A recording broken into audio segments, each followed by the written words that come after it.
Good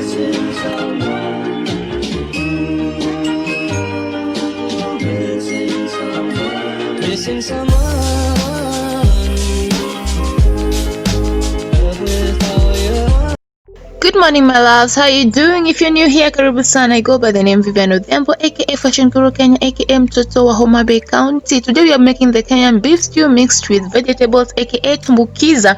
And without any further ado, let's go to the ingredients. We have 1 spinach, 2 cloves of garlic, you have an onion, 1 tomato, capsicum or bell pepper, a 1/4 kg of meat, and I'm going to use a potato because I had it in the house. It's totally optional. We're going to use pepper, green pepper, and cumin. Without any further ado, let's get cooking.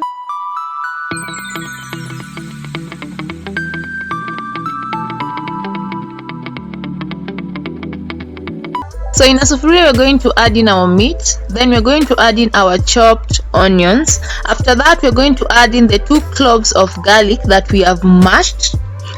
Then we're going to add in some salt, some green pepper, water, cover it and let it cook for at least 30 minutes.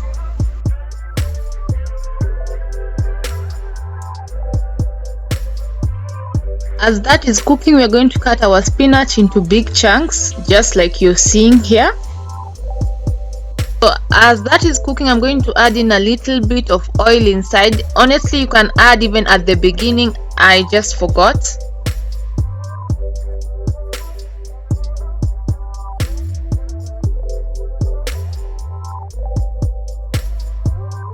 So the water is almost drying up. We're going to be left with just the cooking oil that we had. So I'm going to stir that until my meat is brown and crispy. I like my meat brown and crispy, like dark brown and crispy, just like that. Yummy, yummy, yummy.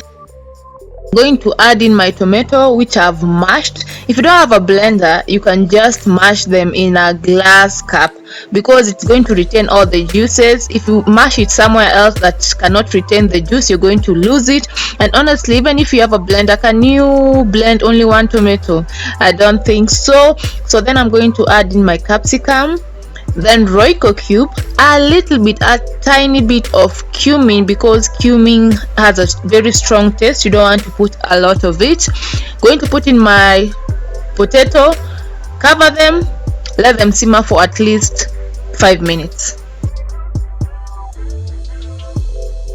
Look at that. I mean, look at that deliciousness. I wish I could just stop here, but we have to add some water and we're going to give that potato time to cook. So we're going to add some water and give it like 5 minutes to simmer before we add the spinach because spinach cooks really fast.